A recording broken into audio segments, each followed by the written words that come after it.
It is time.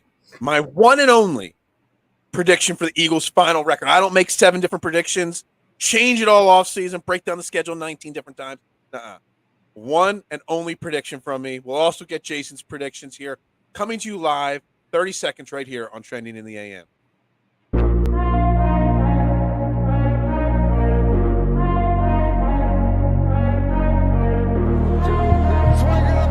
Holding gets around in front. And Philadelphia has it.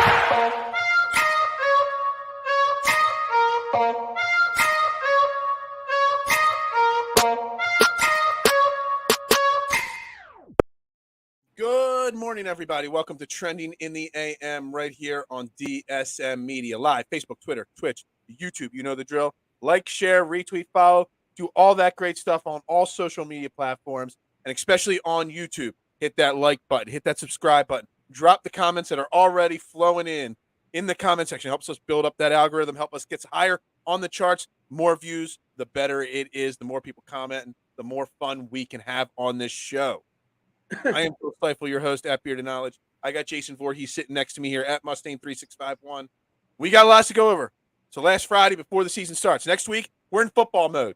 We'll have our weekly schedule going, predicting the game, breaking down the keys, looking deep dive into the opponents, along with all our Phillies and Sixers and all that other stuff going on. So this is the last time to have a little fun with the Eagles. So we are going to go game by game. We are going to predict the schedule. I have not predicted the schedule once yet this year. I have not said they're going to win this many games or this or that.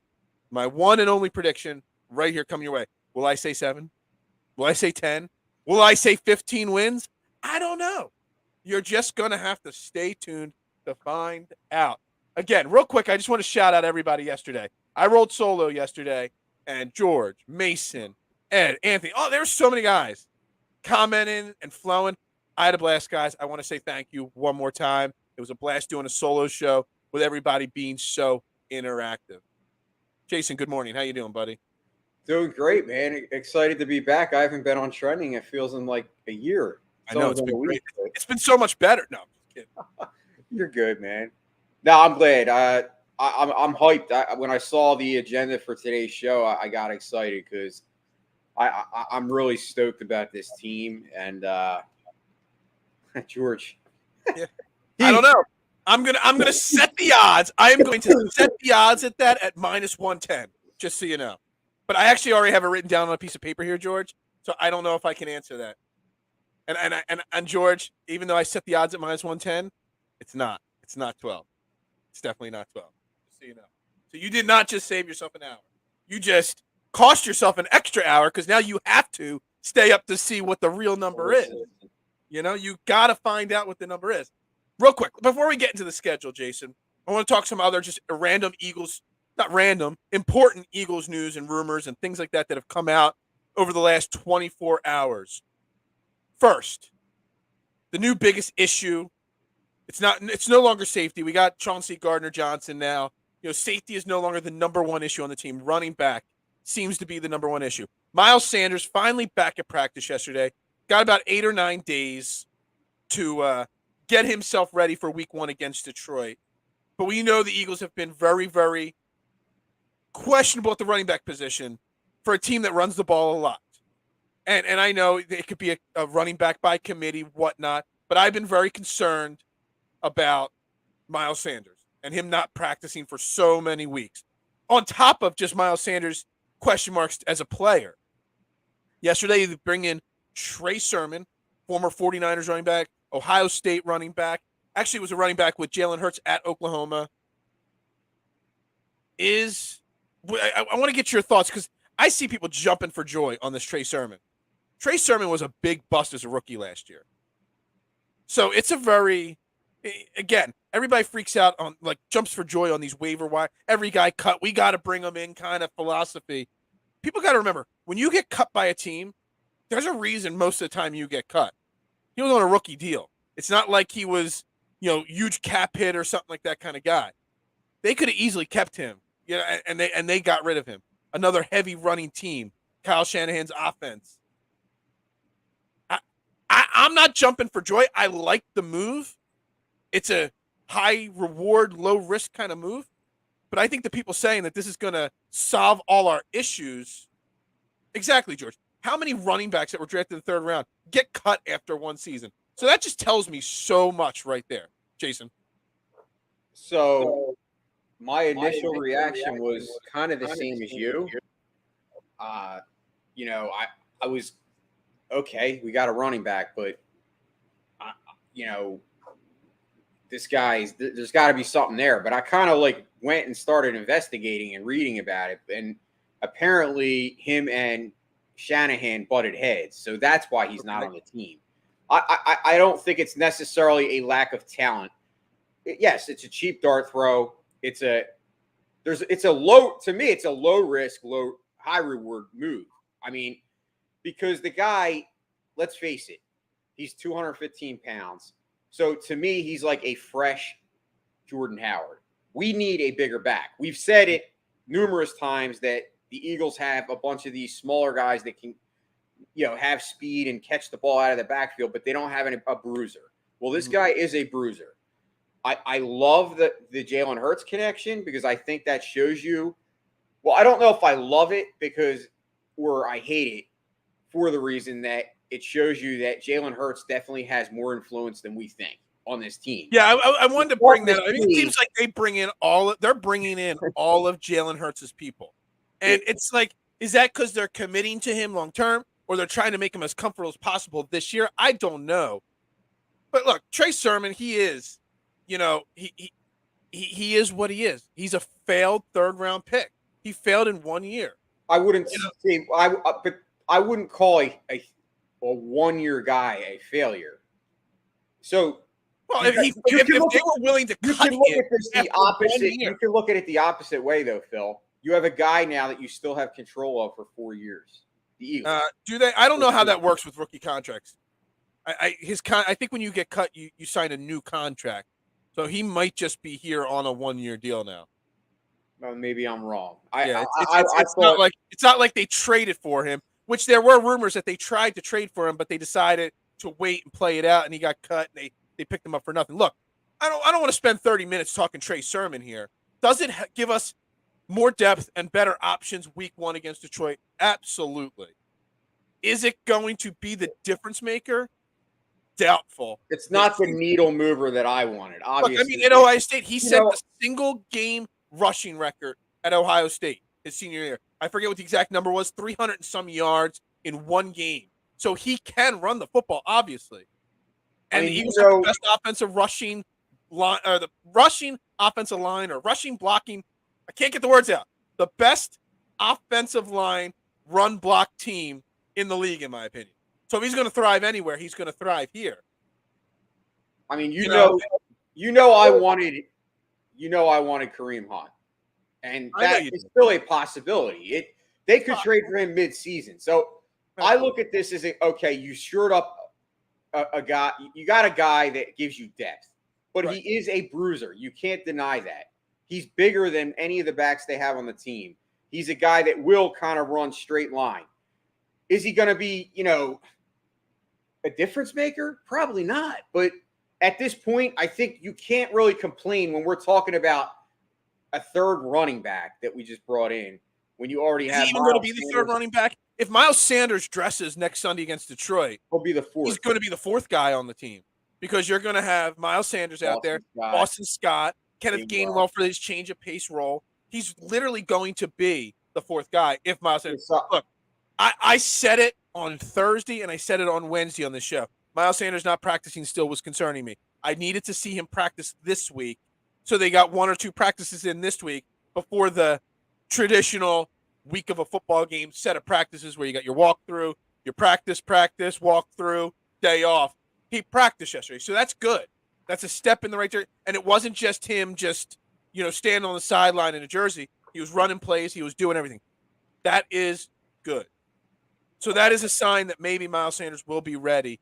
Now, will he be ready for a 15, 20 touch load? Probably not. But Detroit week 1, Minnesota week 2, last year, 2 of the worst rush defenses in the league. So easy places for them to, get themselves right. Yeah, I mean, you're spot on. Like I All said, I don't think we need to dwell on Trey Sermon, obviously, but I think Let's dwell on something else. we addressed No. it. Yesterday after practice, first reported by my boys at Let's Go the Phone, Coggin and company. Nobody gave them credit again, but they got a source, a real source, George, not a fake source. That Andre Dillard basically broke his arm, forearm fracture, or whatever it was, displaced fracture. I don't know what the medical terms really mean. Andre Dillard out, probably about 6 weeks. We could have traded him at some point. We didn't. He's on the last year of his rookie deal. We didn't pick up his fifth option. And now he's hurt. And that's, at this point, we're healthy on the offensive line, but you don't know how it plays. Andre Dillard being hurt, it's a big deal. And I want to address that, but I also want to address Ian Rappaport and the way he phrases his tweets, because he's got such an agenda. And the way he phrased it is the Eagles could have traded him, but now they're stuck with an injured player. He's obviously got an agenda that he's anti, Eagles with the way he phrased that. How much of a loss is Andre Dillard? Because now you've got LaRayan Clark is now your backup left tackle, and we saw how poorly he played in the preseason games. I mean, it's a big loss. I was one of the guys that didn't want to get rid of Dillard because Right. I like the fact that the offensive line is the strength of this team. Yep. It's the number one position that you have. You have the best offensive line in football, and it's because of not just the starters, it's your depth, it's your it's your bench, and the coach, the guy that's coaching the offensive line, Jeff Stoutland. I mean, who basically turns water into wine, on a daily basis. I don't know if an offensive line coach ever became a Hall of Famer, but if they didn't, he'll be the first one. Yeah, I mean, so it's never good news when you see that anybody on your team's injured. I mean, unless it's like your 53rd guy. I mean, at that point, maybe you're like, okay, well, we got a practice squad guy to bring up. But, 6 weeks is not the season. So at least I look at it as, okay, well, we catch a break there. You just got to hope that these other guys stay healthy. I mean, that's been the biggest problem the last 5 years, Phil. I mean, since the Super Bowl, every single year we have a key injury on the offensive line. It has not failed. So, knock on wood, hopefully this is the year that we kind of, break that trend. Yeah. Hopefully. It's just, you know what? We see a lot of people getting injured across the NFL. And, I'm not trying to minimize it. It's a big loss losing your backup left tackle.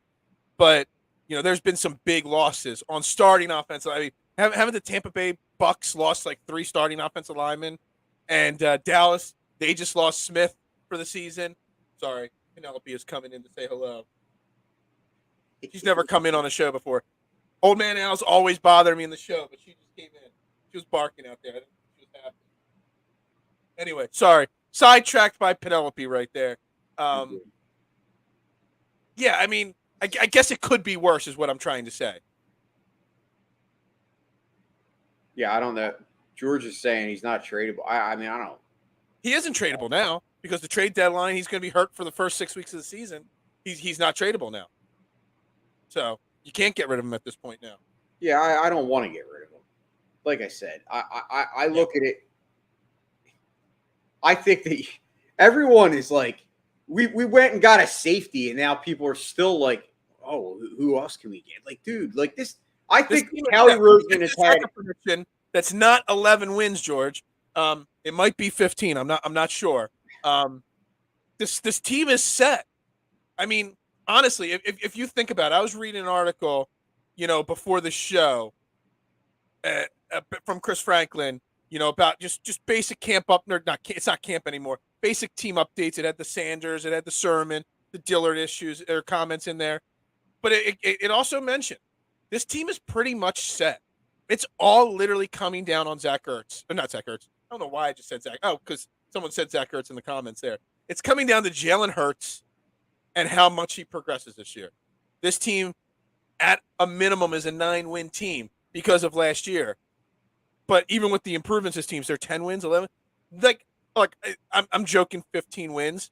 I went through the schedule 2 or 3 times today and last night to prep, and I'm like, it's not going to happen. But there's 15 games on this schedule that are winnable. They're not going to win all 15. But if Jalen Hurts progresses, all that other stuff, the backups, this team is set. We don't need to make moves unless a major injury happens. This team is set for 2022. I mean, I agree 100%. Man, I am excited about Jalen Hurts, just regardless of, the chatter, the outside chatter, the chatter between fans, bickering here. I just think he's set up for success. I mean, you have AJ Brown. Like, I am super impressed, excited. I got my AJ Brown jersey in the mail the other day off of Fanatics. I'm excited about that.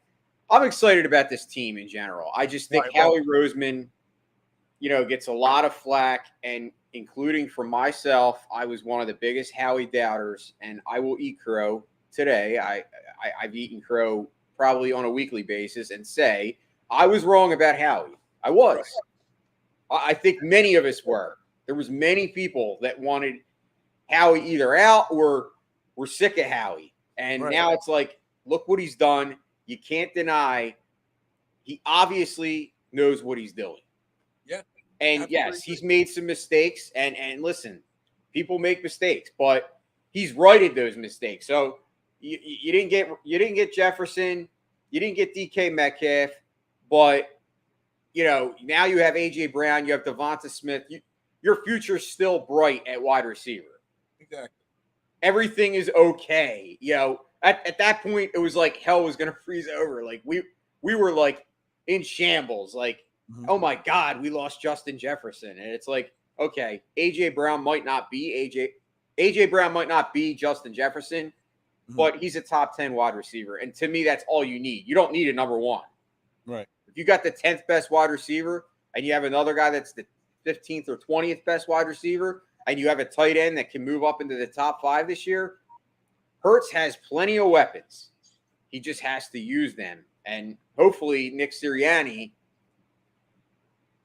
does well with the balance game, because we know their aptitude towards wanting to pass the ball so much, and we know that comes from Jeff Lurie, but I still think running the ball is the key to the success. All right, Freddie, I love your cautious optimism. I agree, Eagles win the division, no doubt about it. So let's get into it. Let's find out how they win the division. Week 1, next Sunday. It's basically like 3 days away. You can't count today. Today already started. You can't count Sunday. That day is game day. There's 5 or 6 days really. But tomorrow, you got Labor Day mixed in there. So really, it's like 12 minutes till game time at this point. Week 1, Detroit Lions in Detroit. It is a win in my book, but it's not going to be the win that everybody expects. There's that chance of a slow start. They haven't really played a lot, the Eagles starters. Detroit is a much better team than people give credit for. They still have lots of holes on their team, but Dan Campbell has got that team living, loving, playing well, believing in themselves, and he has them fighting. They might not be a 3-win team anymore, but they're not much better than a 6 or 7-win team, but they're going to fight and be competitive this year. Detroit win, yes. Correct, Jason? Yes, I have them definitely penciling on as a win. I mean, it's a game that, coming out of camp, and, a lot of us disagreed with the Eagles' philosophy and, of not really playing their starters. And agreed. There was many people that disagreed with that. But, I think, obviously there's always first game jitters, but there's going to be that on both sides. I mean, correct. Just as much as it will affect the Eagles, it's going to affect Detroit. I mean, there's going to be mistakes. There's going to be penalties. So, but I think overall, if you look on paper at the rosters, the Eagles are definitely superior to the Detroit Lions. So, yes, I have a win. All right. I do have this marked, though. So, because you do know every year the 4 or 5 games that we all say, 100% of people say this is a win. There's always that one loss. And then everybody says everybody's going to lose this game. And then there's that one win. Well, wasn't Wasn't the Detroit game a couple of years ago the one when J-Jaw dropped that ball? It would have been a touchdown. Maybe. Wasn't that Detroit? I don't remember, but this did It was. Detroit, in Detroit opening week. Dan Campbell setting a tone for his second season as the head coach. It's a trap game to an extent. You can't really have a trap game when there is no other game before it. Now, old man out. Everybody wants to come in on the show. I didn't close the door today to the office, so now the dogs are all piling into the office today. It is a trap, confusing game. Don't be surprised if at halftime it's 14-10, 17-14, or we're losing 10-0 or something like that. Yeah, absolutely pressure on the Eagles. I will say, no, I'm not saying it's a loss. There's no way. I'm saying I shouldn't say no way. There is a chance that they lose this game, but I don't think it happens. I think this will be an Eagles win. We'll get into the game specifics next week as we start a weekly, trend of what we're doing. Yeah, exactly, Scotty. It's going to be a win, but it's going to be a tough win. Week 2, home opener, Monday Night Football, Minnesota Vikings. Jalen Reagor comes home. Calling it now. 68-yard punt return touchdown for Jalen Reagor. But we're already going to be having the game locked up at that point. It's going to be meaningless. This, actually, to me, on paper, home opener, Monday Night Football, Minnesota. I think week 2 will be an easier win than week 1. So I do have it as a win, but a much easier win than week 1. Yeah, I'm not so optimistic like you. I think a lot of people are sleeping on Minnesota, and I know why. A lot of people tend to think Kirk Cousins is just some bum, and it's hard to say bum. The guy puts up hollow stats. Okay, hollow stats, yeah, but this is a regular season game. And listen, we do play Minnesota well. I mean, obviously, we've owned Minnesota lately. I mean, NFC Championship, ring a bell? Obviously. Yeah. So we obviously, but that was also not Kirk Cousins. That was Chase Keenum. Case Keenum. Yeah. This team's a little bit different. That team didn't have Justin Jefferson. This team has Justin Jefferson. This team has Dalvin Cook. So this Minnesota team's not bad, and their defense is actually sneaky good. They also changed coaches. So I'm not saying it's going to be an easy correct win. Answer. Kirk Cousins in primetime, I think he's like 0-1700 in primetime games. I definitely think the Eagles win, but it's not going to be easy. It's Monday night. I think the Vikings will give them a run for the money, but yes, the Eagles win the game. All right, so we both got them at 2-0 to start the season here. All right, let me page down here, get through the Eagles website ads here. All right, week 3, Sunday, 9:25, home. No, on the road. Washington Commies. The Commies. We're going to Commie Country. This is where I've got the Eagles getting their first loss of the season in week 3. Let me tell you something. I was looking at it. Carson Wentz, first game against the Eagles. Look, obviously, Washington Commanders, 2 games for Carson Wentz. Carson Wentz will win 1 game this year against the Eagles. So I looked at where the Eagles schedule, where the 2 games were in the schedule, the games before, the games after. Coming off a Monday night, you're 2-0, whatever, back on the road. Looking at Jacksonville the next week at home with Doug Peterson. This is the game where Carson Wentz has the best chance of getting that W against his former team. And you know he wants that W against his former team. So I got this as an L coming out of the gate with a loss in week 3 against Washington. Yo, Trev, if Trev ref the district, man, you're going to win at least 1 game this year because you're going to win week 3 against the Eagles. It's an exact revenge game. Absolutely. We don't even know if Wentz will be playing by the time the next revenge game comes along later in the season. Jason. Eagles win. That's not humorous. That's absolutely humorous. This is a I'm game. not sold on Washington. I'm not sold on Washington. Let's say we are avoiding Chase Young. He isn't going to be back till after week 4. So that is a positive in the Eagles' favor. But we've seen Carson put teams on his back before. If he's motivated, and he is motivated to beat the Eagles at least once, this is where it's going to come. You don't think Jalen Hurts will have motivation to beat Carson Wentz? Sure. considering he was taking, he took his job pretty much. Yeah, but that's different. That's a different kind of. Carson Wentz lost his job. Motivation is motivation. Yeah, I don't know. Well, then We let's go to disagree on it. I win. yeah, that's fine. That's fine. Week 4, Jacksonville, the Doug Peterson revenge. The Doug Peterson coming home. I got them winning this game, the Eagles. Jacksonville is not ready for the big time just yet. Doug Peterson revenge. Coming off your first loss of the season, you're back at home. Jacksonville, I don't know what's going on in Jacksonville. They're bringing in big names. They got rookies. They got this. They got that. I have no idea. This one confused me because it depends on what Trevor Lawrence looks like as well. Now that he's got a real coach there, helping him learn and grow as a quarterback. But I got this as a win, us going 3-1 at this point in the season. Jason, where you got them? I actually have them I have them getting their first loss here. I think we're reversing the revenge games. I got the Wentz revenge game winning. You got the Doug Peterson revenge game winning. I think Doug Peterson will, definitely. I love Doug Peterson anyway, and I agree with you. Although Jacksonville's roster might not be ready, it's not like they're defunct of talent. They do have some guys, and I think the Eagles. We talked about it, how revenge games can have an effect. I just think Doug Peterson is underrated as a coach, and I think it will show in this game that We're going to find out this year if he's underrated or not, or if he was overrated, or what the problem was. We are going to learn. But see, they're not defunct the talent, Jacksonville. The problem is when I look at their roster, I just feel it's like disjointed. Like they got random guys that they spent some money here, there. They got some their defense is not near as bad as people think. Like they've been bad because they couldn't score and they get blown out a lot. But then opposite those strong players, they've got really bad players. Like they don't have a lot of average players. They got a couple really good and a couple really bad. It's like I don't know how to describe it exactly, but I just don't know what's going on, Jacksonville. When you don't know what's going on, that means it's a win. I got you.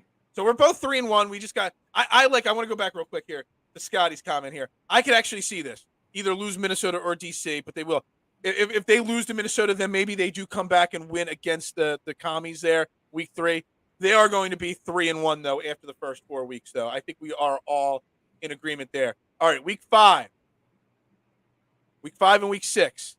Week 5, we go from Jacksonville at home to Arizona on the road. Arizona's going to be minus DeAndre Hopkins. Jason, I'm going to let you go first here. Do they win in the desert on Sunday afternoon, 10-9, 4:25 start time? Is the Dallas game home or away? The next game is home against Dallas. Okay, I'm going to say loss at Arizona. Yeah.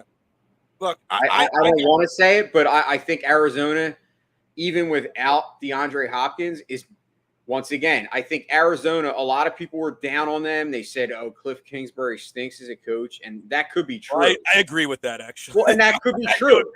Well, I just said it could be true. Coach, for sure. I'm saying that Arizona has a ton of talent. They came out last year. They kind of shit the bed. They were the team. They were one of the favorites. I believe 10 or 11 games in. I think they were 10-1. They totally shit the bed last year. So, but they have talent. I mean, I love Zach. There's no doubt about the talent there. Yeah, it's literally Arizona. Like, so we're all hinging on Jalen Hurts here in Philly. Kyler Murray, same. Right, but I think they're hinging as much, if not more, on Cliff Kingsbury. Because Kyler Murray's got talent, obviously. I just don't know if the team led by Cliff Kingsbury. I thought they were going to fire Cliff Kingsbury after last year. I thought they should fire Cliff Kingsbury after last year. They didn't. They might regret not firing Cliff Kingsbury this season. That's going to be what holds them back, in my opinion. Yeah, but I think nonetheless, I have this game as a loss. I guess I'm looking at it as they're going to be looking ahead to Dallas at that home game. And I think this year. I got the loss too. Look, first off, I don't know what the exact record is, but over the last 30, 40 years of my life as an Eagles fan and watching games, those West Coast games are always really tough games. You know, it's really hard for East Coast teams to travel to the West Coast and play. Harder for West Coast teams to travel to East Coast, but it is a struggle. And we're going to learn a lot about the defense in Arizona there. We really are. That's going to be the first game that really challenges this defense because they air it out a lot. They really do. But I got a loss as well. So we're both 3-2 at this point after week 5. And I got them beating Dallas in week 6. Sunday Night Football. Look, I ain't going to lie. I almost put both Dallas games as W on the schedule. Almost. I am off the Dallas. This is not me hating Dallas as an Eagles fan. This is me just thinking this Dallas team is not that good this year. They've got 2 players of note, in my opinion. They got Micah Parsons and they've got Dak Prescott. You stop both those guys, you beat Dallas every single game this year. Dallas Cowboys is a W for me. They're not going to lose back-to-back games at this point of the schedule. And I got it as a W as well. Yeah. So I'm taking notes here. You know, I'm not going to let you go back on your record after this. This locks it in, Jason. You cannot change your opinion after this. That's okay. All right. So we're both here at 4-2. All right. Who wins the bye week? Nobody. Over under, players getting in trouble or bad social media posts or whatever happened in the bye. I want to know, more importantly, what will the narrative at this point be, being that the team is 4-2, but what will the narrative be surrounding Hurts? 4-2, yeah, 4-2. The narrative, if they're 4-2 going into the bye, surrounding it depends on how they look and how they win. It just depends. Is it defense carrying them? Is it running game heavy because he's not passing well? I don't know. It all depends on how they get to 4-2, what the narrative is. So week 8, they come out of the bye, and they got the Battle of PA. Pittsburgh Steelers come to town, day before Halloween, my dad's birthday. I mean, Pittsburgh's going to be a train wreck. Hopefully Kenny Pickett's starting by then, and our defense could feast on a rookie quarterback. This is going to be one of those blowouts. In my opinion, the Pittsburgh game will be one of the blowout games for me. Yeah, we both agree it's going to be a win, but I don't see a blowout. And I think, once again, Pittsburgh is a team that many people are down on because of the quarterback situation, and I get that. But their defense is stellar. I mean, Pittsburgh has a great defense. They have a great running back. Najee Harris, actually, to me, this year could be your running back 1 in fantasy. Like, I know. So here's the thing. I agree with you. Their defense is really good. But their offense, in my opinion, outside Najee Harris, they're going to be starting. Neil Cooling was on. He covers the Steelers for the Steelers Wire. And I think it's USA Today or Sports Illustrated, whatever. I forget. He was on here. He said Mitchell Trubisky will be the guy. And he will be the guy for a strong stretch to start the season. That offense is going to struggle to move the ball, which means tired defense, which means injuries, banged up defense. By week 8, that defense could be worn out by that point. I think they're going to go to Pickett sooner than you think. I don't think Trubisky will be the guy they roll with. I think if he struggles, they go to Pickett. And Pickett looked good in camp. Trubisky looked good in camp, too. Trubisky looked good in games. If Pittsburgh is under 500 at week 6, I think they exactly. Their offensive line, George, has gotten devastated by injury. Because me and Neil have now made a connection on Twitter, literally every single time he gets asked by one of his fans who they should go out for and find as an offensive lineman, he's literally tagged me 20 times for Andre Dillard in comments on posts on Twitter. And now I tag him just saying, you want him, you can have him now. But I got the win in Pittsburgh. You got the win in Pittsburgh. Then we go on the road. Always tough. Thursday night games on the road. But it's Houston, the Houston Texans, who, again, might be better than last year. Lovie Smith, he's a good, solid coach for that kind of situation in Houston. But I got the win. I got the win in Houston because Davis Mills, everybody's hyping up Davis Mills because he had a pretty adequate season considering the situation last year. But let's be honest, Davis Mills' best attribute is he's got the longest neck in football. And that's pretty much it. The longest neck? Dude, have you ever seen? He looks like he's got a giraffe. The dude needs to grow a beard to hide that shit. I mean, it's like what was Popeye's wife or girlfriend's name in the comics? Who was Popeye's wife? I forget what her name was, but long ass neck.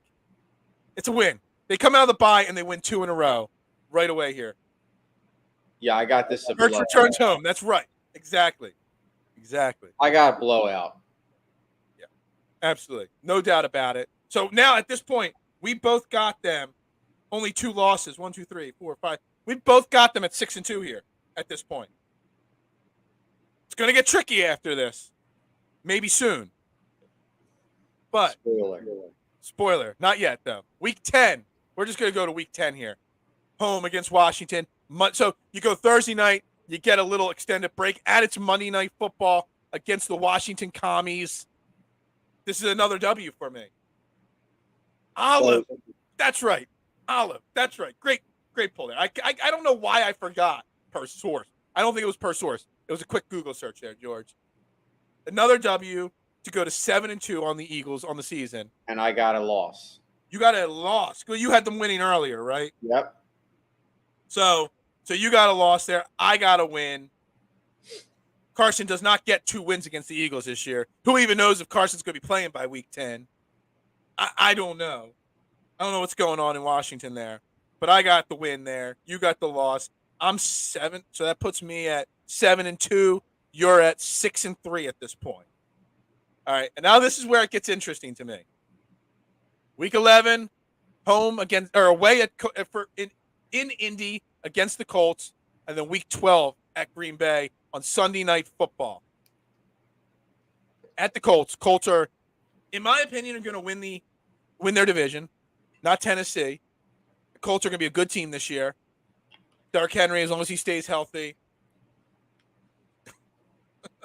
I got Colts as this starts, in my opinion, the toughest stretch of the schedule. Colts, Green Bay, and who's the week after Green Bay? Tennessee. This is the toughest stretch of their schedule. I got a loss in Indy against the Colts. Win. A win. Why? Why? Yeah, I asked why.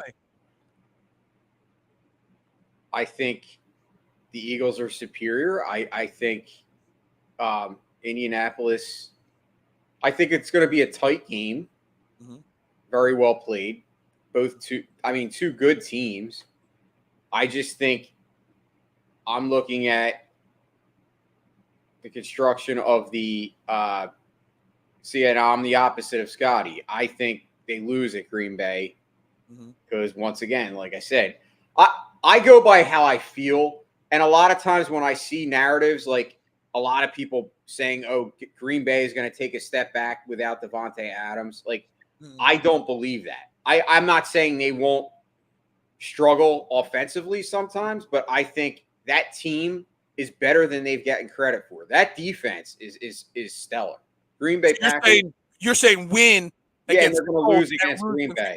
I got them losing both those games. Yeah, I got them losing Colts and losing at Green Bay. And this is where the doubters, the haters, the people start the fear is going to start to creep in during this stretch with this Eagles team.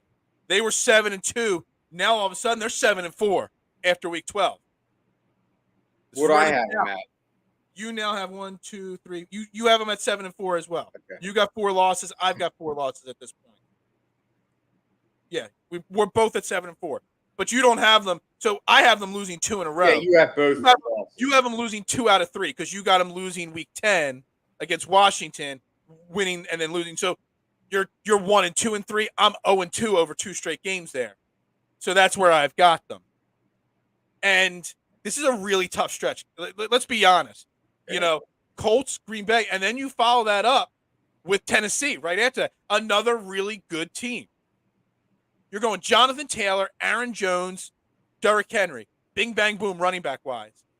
You're going Matt Ryan, Aaron Rodgers, Ryan Tannehill, not the same. Colts have a really strong defense. Green Bay, it's not bad. Tennessee's a really strong defense. Good coaches across the board. I have them losing week 13 against Tennessee as well, losing 3 straight games. Our defensive line is supposed to be our strength. It is. So this is where it's going to be tested. against those 3 running backs. I agree with you. I'm not saying that they're going to get blown out in these games or anything like that. I just think that they're riding high. They're 7-2. And then bam, they hit this really tough stretch of the schedule. So you have a loss against Tennessee? I do. I have them losing 3 straight games here. Okay, well, I have win at Tennessee. Okay. I have them struggling here. Green Bay has a very good defense. I don't know if it's great or not. I'll have to see. But it's definitely really good. Look, this is where the doubt starts to creep in. Riding high, 7-2. Everybody's talking Jalen Hurts MVP. Everyone's talking about this great defense. And then you go bye week, then you go Sunday, Thursday, you got Sunday night, you got Monday night, you got all these primetime games, throws your schedule off each week. This is the stretch of the season right here. This is where the season comes down. And then you come off this week 13 loss, in my opinion, win in your opinion, and then you get the reprieve of the New York Giants on Sunday. And this is where they turn it back around. They get the win against the Giants, obviously. But this stretch beforehand right here, this is a tough schedule. Colts, Packers, Titans. The Eagles were not done any favors at this point. What do you got them with the Giants in week 14? I think that's probably going to be their easiest win of the year. I as much as I know the Giants have improved.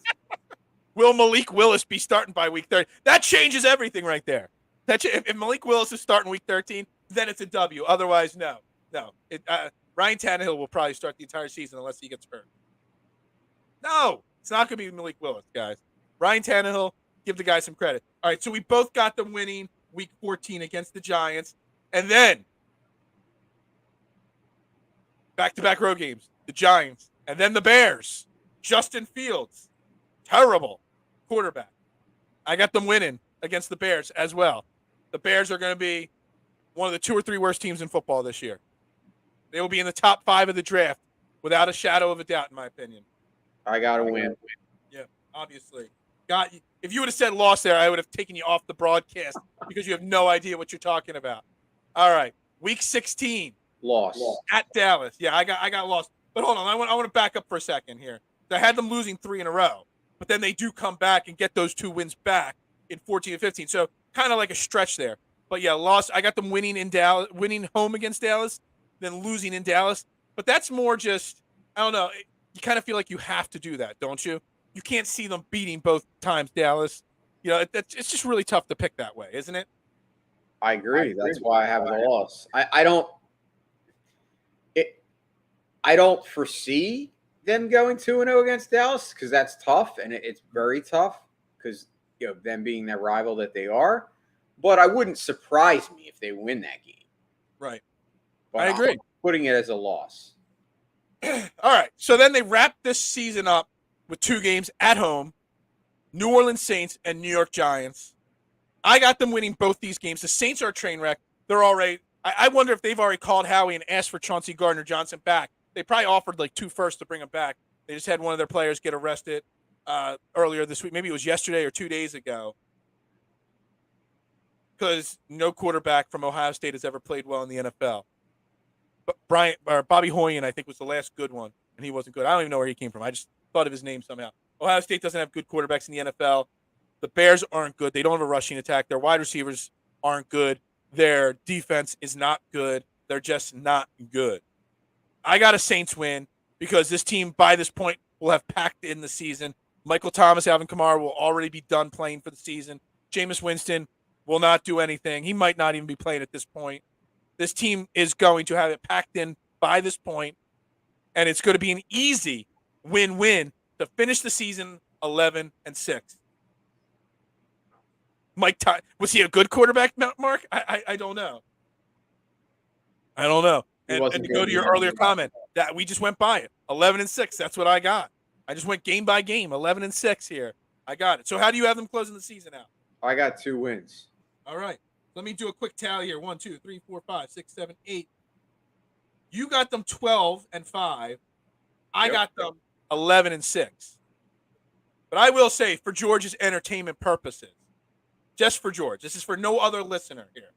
just for George, I did go through the schedule a second time. And I went through this schedule and have them finishing 15-2 on a side note. I got them going, winning every single game up through week 11.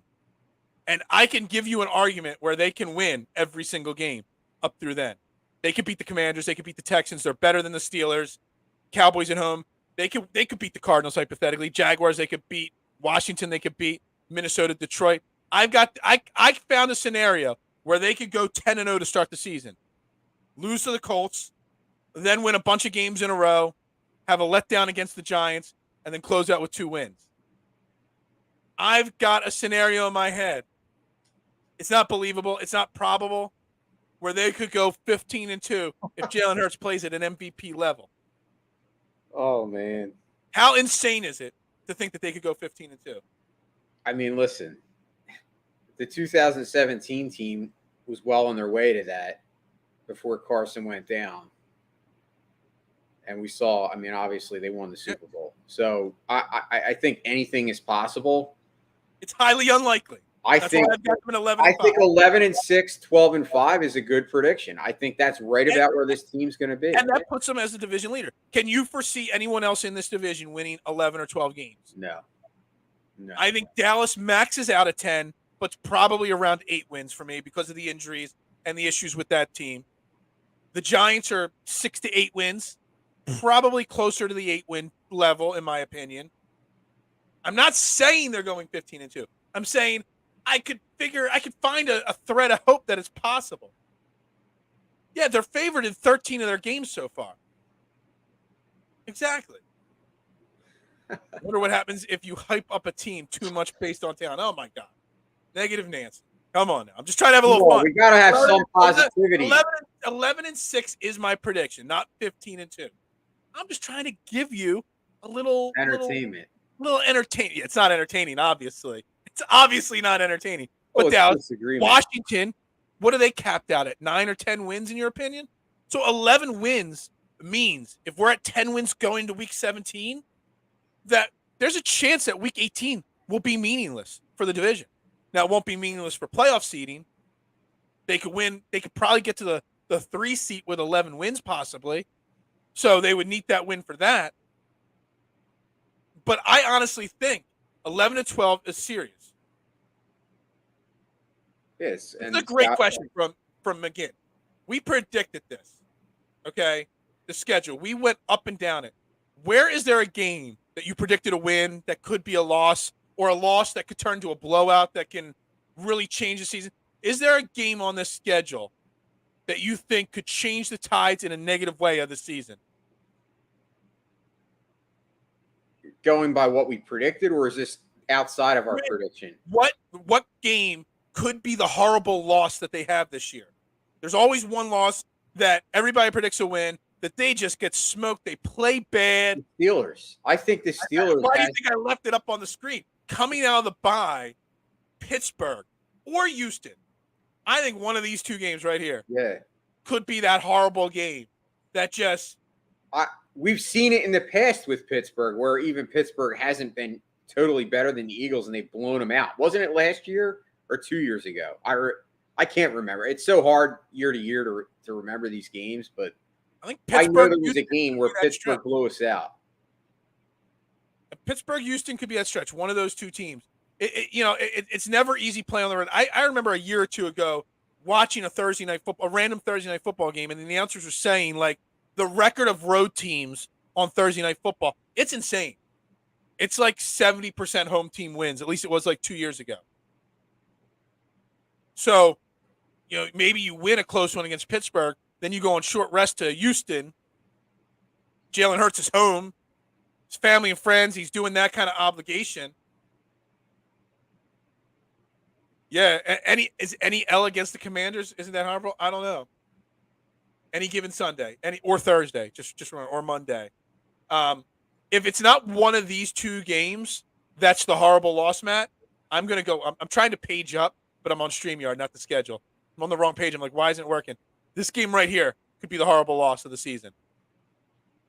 Detroit. In my mind. Hold on a second. George, are we thinking alike here? Because I was on another screen. I didn't see your comment. I was paging up the screen. Me and George are on the same page here. There is a legit scenario in my head that we lose to Detroit week 1.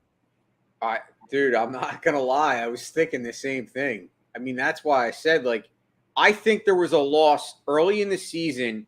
I can't remember what year it was, but I remember J-Jaw dropped a ball that would have been a touchdown. We would have won that game. I remember it was like a crushing defeat. It was with Carson. I think it was probably 2000. When was J-Jaw drafted? I would have to go back on the schedule, but I know I almost remember it vividly. It was a September game against Detroit Lions. We were favored by, we should have blown them out. We ended up losing, and I remember J-Jaw. 2018, Gint says he was there. J-Jaw dropped the ball. It was like in his hands, and I remember they had the big picture of J-Jaw, and that was like, obviously, that after that is when he kind of just was like, oh my God, J-Jaw's a bust already, and it was I think it might have been his first season. So I mean, I know George earlier said in the show that he thinks that we're going to come out slow. We're going to lose a few games. And week 3 or 4, I forget what he said, is when they turn it on and start winning. To answer Matt's question, I think they could lose against Detroit. And of course, they could lose against Minnesota. There is a scenario in my head where they start 0-2. I don't think it happens. It shouldn't happen. But there is dots that you could connect that say we start out 0-2. Imagine this city and what the radio stations, this show. Imagine Overreaction Monday. Scotty got it right. The town will burn down if they lose. It literally will. People will be calling for Gardner Minshew. People will be calling for Nick Sirianni to be fired. Howie Roseman should be fired. All this will happen. I don't think it'll happen. But there is a scenario that it does happen. But I think if it's not the Steelers or Texans, we could lose Detroit week 1. And just as much as the fan base was anti Nick Sirianni at first because of his press conference and his inexperience. Dude, there are people questioning the hire of Dan Campbell in Detroit. He was not a top candidate for a head coaching position, but he has won over the fans of Detroit. I talk to my other man, Jason Sullivan, all the time. He is a fan of Dan Campbell. He's not a fan of the team as a whole yet, but he is being won over in that city because of the way he leads that team. Gotta love George. It just makes me. I love it. Yeah, I think it's legit possible. All right, let's take that schedule off the screen. All right, look, we're having fun with predictions. I almost want to call them predictions that are surely going to go wrong. I am not going to lose this. Each week I'll predict the game as it goes, but this is my preseason starting predictions here. I want to see how many I get right, how many you get wrong. I'm going to write this up better. I'm going to put it right here on my desk. We're going to see how it goes throughout the season. But the predictions are always sure to go wrong. But I still think that this is an 11-win team. This is a playoff team. This is a division-winning team. This is a first-round home playoff team. Absolutely. I don't doubt that one bit. How it plays out, I don't know. Let me tell you something. I am not prepared to have this conversation, the conversations, if they start out slow or if Jalen Hurts stinks. I am not mentally prepared for the negative if this goes wrong at the start of the season because I'm so focused on it going right. It could go bad. Oh, absolutely. I'm going to clip it. And so this is the side of the notes has got my win loss record. On this side, I've got how they get to 15-2 written down. I ran out of paper, so I was using the cardboard that the pad of paper came on. I've got 15-2 written down there and how it happens. We'll see. They literally mean nothing. They're for fun. They're for entertainment. It's definitely it's a fun exercise to go through the schedule day, game by game, and just I'm going to write the schedule of every team in the NFL at some point here and put a graphic and prediction out. It's not hashtag dream team. It's hashtag Howie and Hurts is elite. Can we put them both together in a hashtag? Howie Hurts elite? I don't know. It obviously brings forth a lot of debate. I mean, that's what's fun about these shows. Like, debates are fun. Debates are good. That's why people have opinions. Everyone is entitled to one, and everyone has their own reasoning of why they formulate that opinion. I mean, I think we're all pretty much. Mason, are you saying that the Vikings are going to go 12-5 or the Eagles are going to go 12-5? Because I want to know what you think the Vikings are going to go. Yeah, I think we're all. This has not been mayhem and chaos. This has been fairly realistic and honest, in my opinion. I mean, thanks, Matt. Thanks for coming in, checking us out. Mark. My hair is on point. Well, it looks pointy. Looks like you.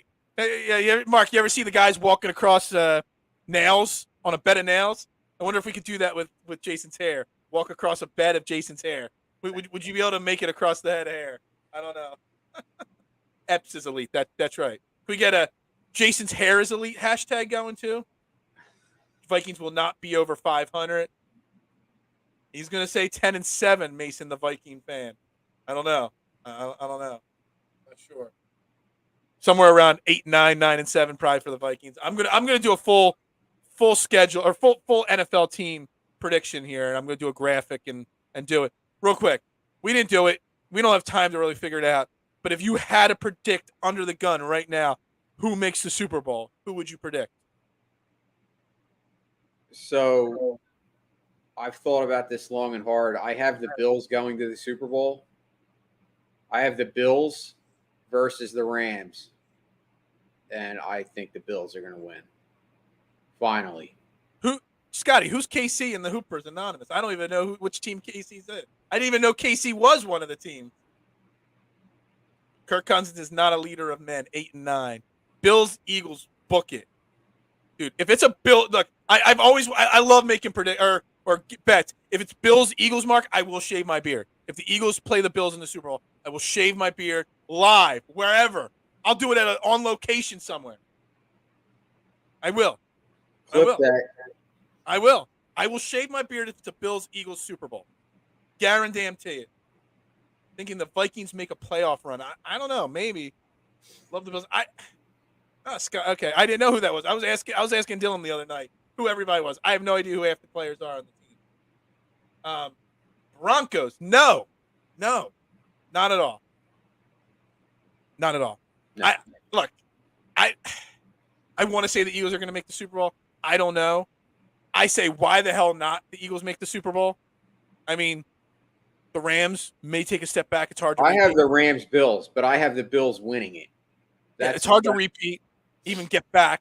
So the Rams may take a step back. Packers, no. Bucks, I don't even know if Tom Brady plays the whole season. He might be forced to retire by his wife. He's fighting with Giselle, man. Yeah, Giselle wants him to retire. He doesn't want to. You saw that? That's why he was out for that 11 days? There's serious trouble in paradise in the Brady household. Or is it the Bunchen household? I don't know whose name. I'm surprised he didn't change his name to Tom Bunchen or whatever her last name is.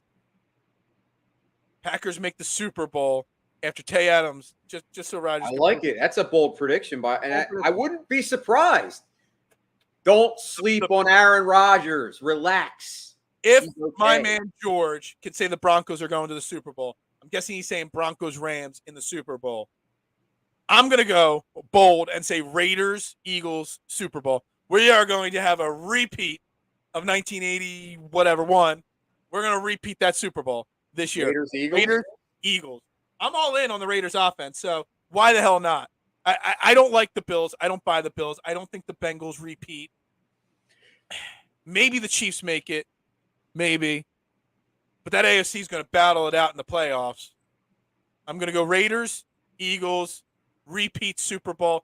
Sure. Why not? Let's book the DSM party on Broad Street. That would be a fun Super Bowl, I think. Especially for you, Phil, because you have been riding the Raiders train all year before anybody. I can't make a Bill was riding your prop. I can't do it for every team because then if I make this prop for every team, all right. So should we make the prediction? Bills Eagles Super Bowl. I shave my beard, or Broncos make the Super Bowl. I shave my beard. It could be one or it could be the other. It can't be both. Broncos. You say Broncos. Scotty, you're still watching. Anybody else? Yeah. DSM Super Bowl parade. It's happening. Absolutely. Are we going to go Broncos? Or are we going to go Raiders, Bills, or Bills, Eagles? I don't know what's bigger. Let's vote. Put it to a vote on Twitter. I'll put it to a vote on Twitter. Which prediction means that I got to shave my beard? I will do that after the show. There will be a shave the beard prop on the line for sure. We'll make it a big deal. Yeah, Scotty says he's already voting for the Broncos as well for the beard shaving. We will do it. It's going to be ugly if it happens. Let me tell you something. You don't want to see this face with no facial hair. It's a bad look. Well, DSM will burn to the ground. Trend in the AM will get canceled. I will have to do my shows like this for a long time. I'd have to change that avatar. I don't even know what that avatar is right there. Will your wife be pissed if you have to shave your beard? Probably. Yeah. She thinks I look weird without facial hair. Yeah. Really weird. All right. It's probably going to be the Broncos, but it might be the other. We'll see what happens. Everybody, we got to wrap up Trend in the AM right here on DSM Media. I got the Eagles going 11-5. Jason 12 I got 11-6. Jason's got 12-5. We're going to wrap it up next week. We're into football season next week. Eagles are back. We're going to try to get some people on. I've got some messages out to some Detroit Lion podcasters. Still waiting on some podcasters from the Cowboys to come on as well. I don't know. We got lots of football next week. We got Phillies next week. Basketball season's right around the corner. Make sure you like this video. Hit subscribe.